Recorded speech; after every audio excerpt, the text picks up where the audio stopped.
Pasukan berani mati akan membela Jokowi. Kata Amin Rais, siapa di belakang itu? Sponsornya. Kok mereka 20 September melaksanakan apel akbar sampai 20.000 orang? Apakah ini pertanda akan terjadi sesuatu yang luar biasa sampai perlu apel?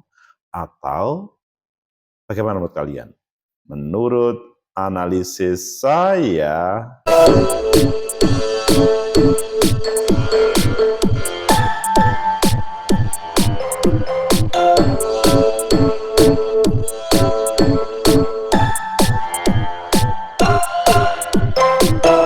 Assalamualaikum warahmatullahi wabarakatuh. Salam sejahtera untuk kita semua. Pecinta masa depan negeri, tegakkan kebenaran, lawan ketidakadilan.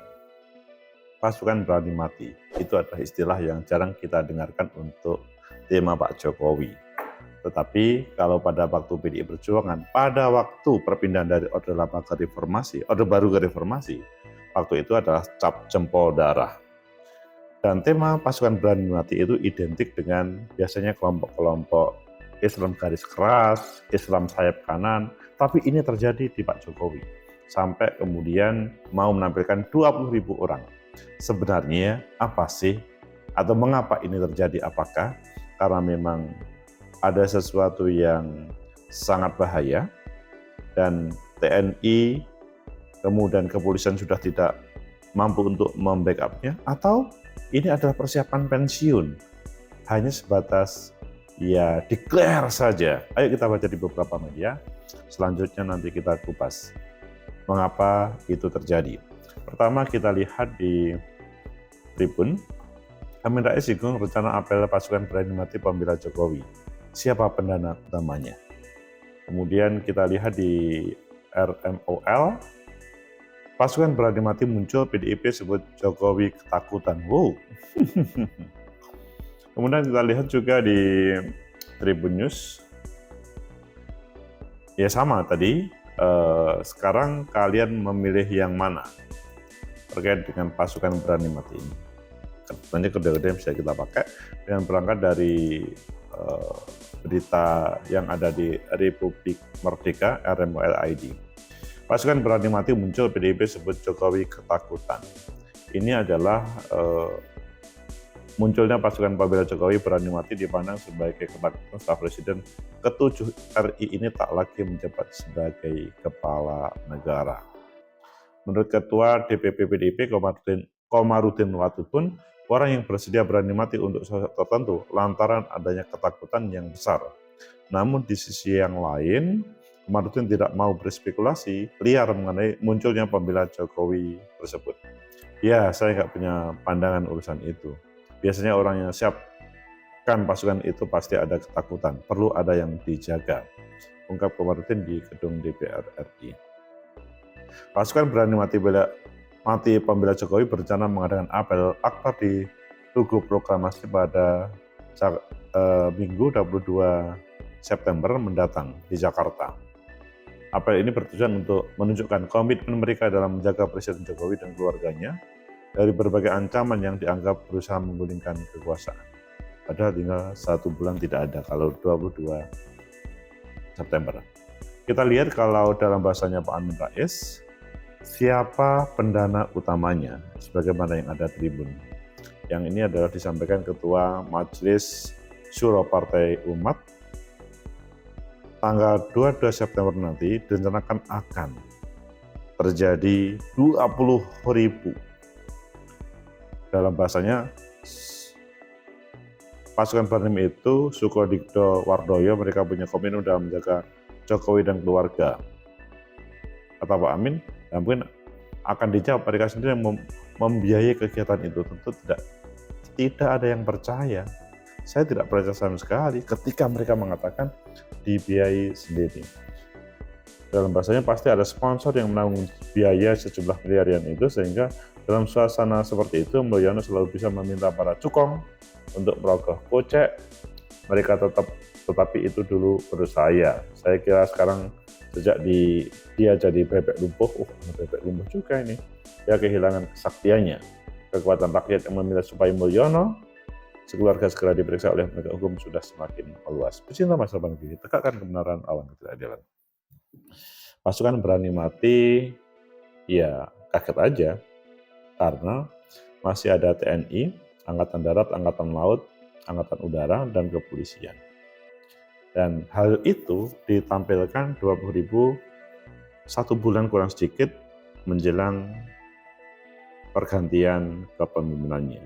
Bagaimana menurut kalian? Apakah ini sebagaimana yang disampaikan oleh aktivis PDIP tersebut, begitu juga Pak Amin Rais, atau ya ini sebatas semacam show of force tanpa ada embel-embel lain?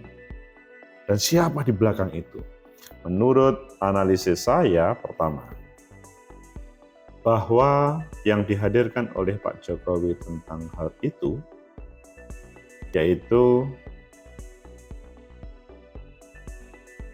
sebuah kekuatan bahwa dia masih punya power di akhir pemerintahannya. Mengapa tidak menampilkan TNI sama kepolisian? Sebetulnya kalau ngomong 5 Oktober, itu adalah teman-teman TNI melaksanakan HUT TNI. 22 September itu sebelumnya.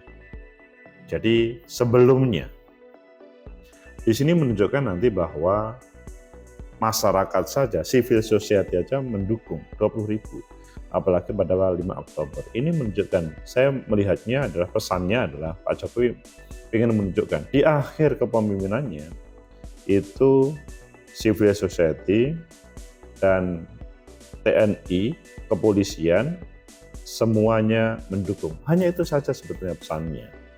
Hanya masalahnya yang kedua, selanjutnya kok mengapa harus begitu? Dan bagaimana dananya? Yang kedua itu mengapa harus begitu? Itu yang kemudian menjadi perdebatan yang bahasanya teman PDI Perjuangan tadi, bahwa Pak Jokowi sudah tidak mempunyai power. Komarudin Wattu pun sudah tidak punya power sehingga dia perlu menunjukkan seperti itu. Padahal 1 bulan lagi akan turun, akan diganti oleh Pak Prabowo. Jadi ketidakpercayaan itu kemudian dimunculkan dengan banyak orang yang seakan-akan, karena selama 10 tahun terakhir tidak ada pasukan berani mati itu, kecuali oleh garis keras, maksudnya kelompok garis keras baik berbasis keagamaan ataupun yang lainnya. Karena ini pun juga selalu menjadi musuh negara ketika ada orang temanya adalah berani mati. Contoh adalah mereka para pengebom tempat-tempat ibadah ataupun lainnya, berani mati. Itu adalah hal yang kemudian menjadi target dari negara. Nah, ketika seperti ini, mengapa itu dilakukan? Yaitu apa yang disampaikan Wattu pun itu. Dan melihat akhir ini, bahwa banyak orang mempertanyakan tentang Pak Jokowi sudah ini, apakah masih mempunyai power? Dan ini harus ditunjukkan begitu saja. Kemudian yang terakhir, siapa di balik itu? Maksudnya siapa yang membiayainya? Ini yang menjadi sebuah catatan yang harus dijawab oleh Pak Jokowi.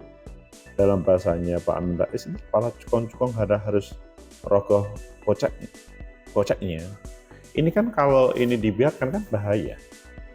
Menurut saya Pak Jokowi harus merespon dari mana anggarannya. Ketika dikatakan itu adalah biaya sendiri, Pak Amin Rais saja tidak percaya. Ini perlu dijawab secara sebenarnya, bukan berdramaturgi. Pecinta masa depan itu tegakkan kebenaran, lawan keadilan.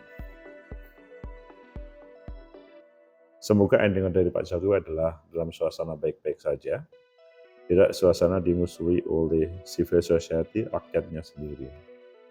Semoga aja pasukan berani mati itu bukan menjadi sebuah gebrakan yang untuk menggebrak masyarakat, tapi bahwa itu hanya sebuah impian dari beberapa orang yang ingin mendapatkan sesuatu, tapi selanjutnya kemudian tidak terjadi dilaksanakan. Karena itu, kalau itu terjadi, sangat mungkin kelompok-kelompok lainnya juga akan melaksanakan menghadirkan kelompok berani mati yang 20.000 bahkan 40.000. Itu sangat membahayakan.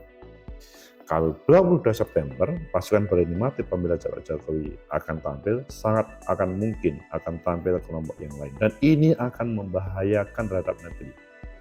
Cukuplah TNI dan Polri yang akan menjadi pengaman, pengayom dari proses keamanan yang ada di dalam dan di luar negeri ini. Saya pikir Pak Jokowi sebagai presiden di akhir ini tidak perlu membuat sesuatu yang membuat pemicu, pancingan terhadap kelompok-kelompok yang juga radikal. Karena kalau sudah mempunyai pikiran radikal, apakah dibayar atau tidak, maka hanya kata satu, berani, lawan, dan lain sebagainya. Semoga bermanfaat. Like, subscribe, comment, and share. Sampai jumpa.